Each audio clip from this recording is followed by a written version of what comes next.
Good morning po, Taong Bayan. Good morning po, Luzon, Visayas at Mindanao. Good morning po, Pilipinas. Maayong buntag Luzon, maayong buntag Visayas, maayong buntag Mindanao, maayong buntag Pilipinas, maayong buntag po sa inyong tanan. Palagi po kayong mag-ingat at palagi po kayong kipsip, Luzon, Visayas at Mindanao. Iksip sa mga didiis, iksip sa mga didilis, at maging sa iba't ibang dako ng mundo, all Filipinos all over the world. Palagi po kayong mag-ingat at palagi po kayong kipsip at mabuhay kayong lahat. Iksip sa mga didiis, iksip sa mga didilis. Yan. Alam niyo, Taong Bayan, itong si Congressman Zamora, Congresswoman Zamora, Taong Bayan, ng San Juan City, mayroon siyang pahayag about impeachment ni Sara dahil nga ibinasura ito ng Korte Suprema o kataas-taasang hukuman ang impeachment ni Sara Duterte. Ngayon, Taong Bayan, nagsalita si Congressman Zamora. Pakinggan nyo, Taong Bayan, ang explanation o paliwanag ni Congresswoman Zamora ng San Juan City. Pakinggan nyo, Taong Bayan, ang kanyang explanation o pagpapaliwanag. Ito na, Taong Bayan. Pasok, Congresswoman Zamora. Bibi Duterte. Agad sumasang-ayon si House Assistant Majority Leader San Juan District Representative Ben Zamora sa pahayag na nakabatay sa technicality yung pinal na desisyon ng Korte Suprema na nagdedeklarang unconstitutional ang Articles of Impeachment laban kay Vice President Sara Duterte noong 19 Congress. Anya, tumutok ang resolusyon ng Korte Suprema sa terminong Session B. Pero hindi anya ito nangangahulugang absuelto na si Vice President Sara Duterte sa pananagutan at maaari pa rin maihaing muli ang kaparehong Articles of Impeachment. Pakinggan natin ang pahayag ni Congresswoman Zamora. So, wag po natin isipin na walang sala o walang ginawang masama ang ating Vice President. Dagdag pa nito, sa desisyon ng Korte Suprema, binibigyang kahulugan ng isang calendar day lang ang Session B na taliwas sa paniniwala ng Kamara. Naninindigan din itong sumunod ang House of Representatives sa panatulan ng saligang batas ng Kamara at mga naunang desisyon ng Supreme Court kaugnay ng impeachment proceedings. And for the Supreme Court, ang sabi nila, a session day is when a day is a calendar day when there is a Congress session. Now, for members of Congress, for the House of Representatives, a session day is actually interpreted as one that starts and ends upon adjournment of the proceedings. Sa kabila nito, handa pa rin ang kongresista na saldin ang desisyon ng Supreme Court. Sa tanong kung kailangan pang baguhin ang panatulan ng Kamara sa impeachment proceedings, ang sagot ng House Assistant Majority Leader.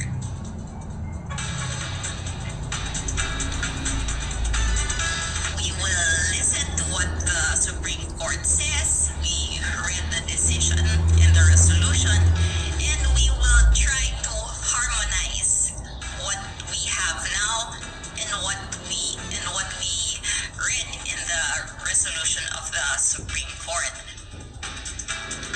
Samantala, naniniwala naman ang kongresistang hindi makaapekto ang Supreme Court ruling sa impeachment case namang inihain at kinakaharap ni Pangulong Ferdinand Marcos Jr. Balik sa iyo, Aga. Oh, narinig Taong Bayan ang balita. Ang balita ito, balita ito. Hindi ito fake news, hindi ito disinformation.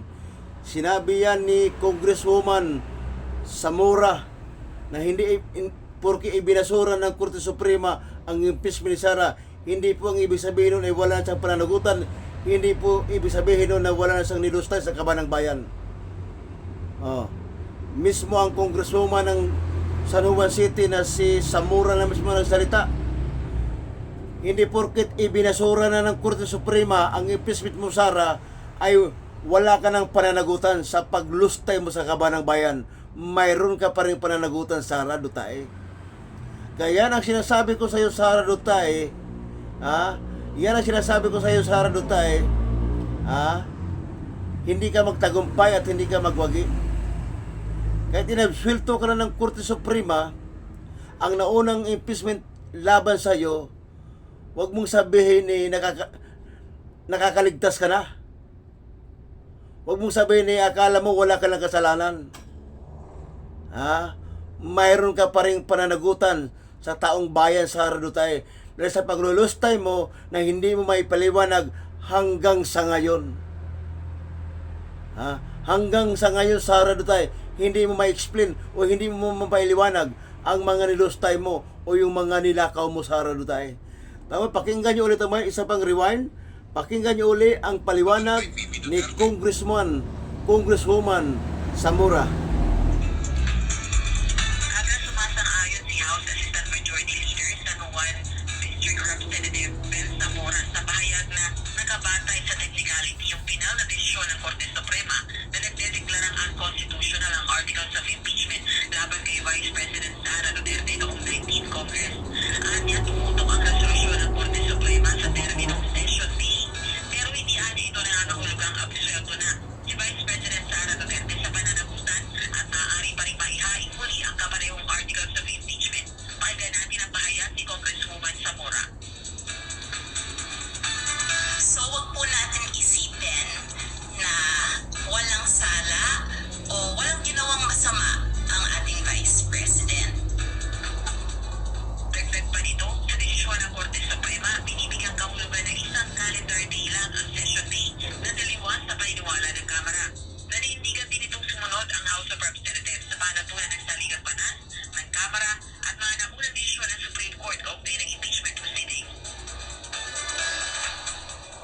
And for the Supreme Court, ang sabi nila, a session day is when a day is a calendar day when there is a Congress session.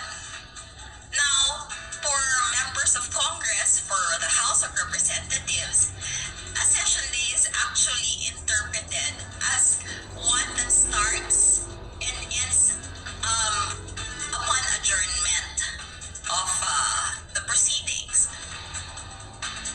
Sa kabila nito, handa pa rin ang kongresista na sabihin ang desisyon ng Supreme Court. Sa tanong kung kailangan bang baguhin ang panatulan ng Kamara sa impeachment proceedings, ang sagot ng House Assistant Majority Leader.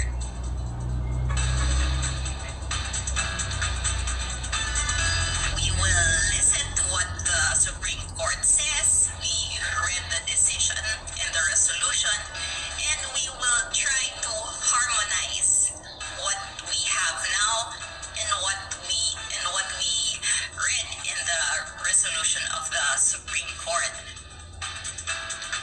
Samantala, naniniwala naman ang kongresistang hindi makaapekto ang Supreme Court ruling sa impeachment case namang inihain at kinakaharap ni Pangulong Ferdinand Marcos Jr. Balik sa iyo, Aga. Yan tong bayan. Narinig ito, balita yan